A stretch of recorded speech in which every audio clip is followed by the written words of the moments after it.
Guys, kalau korang beli kan Ascendant Hero ni sekarang sebab korang takut harga naik, besar kemungkinan kau tu bukan collector, sebab kau cuma ikut hype. Dan Pokemon TCG ni dia hidup sebab tu lah, sebab korang ikut hype.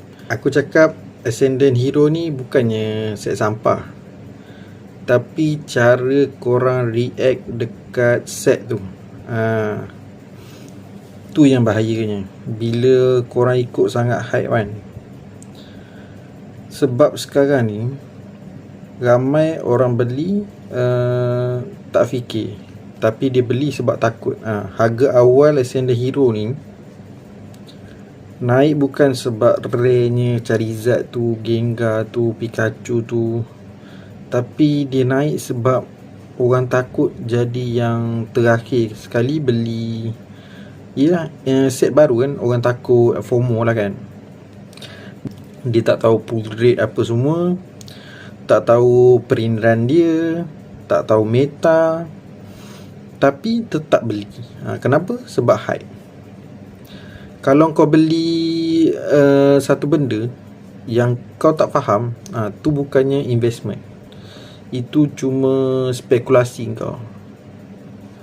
Sebab kan, kalau semua orang kejar kad yang sama, Charizard, Gengar, bila dia kejar contoh Pikachu kan, semua orang nak satu kad tu je, dia dah jadi obsession.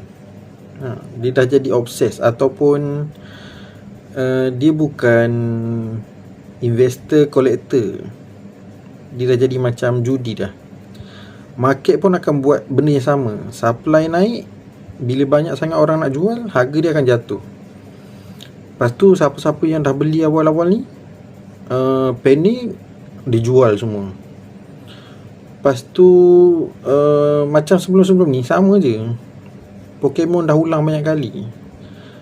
Orang beli ni, collect ni sebab dia suka, bukannya sebab orang kita tengok TikTok kata pandai main. Lepas tu bukanlah masalah set ni yang teruk, masalahnya korang yang beli ni ego.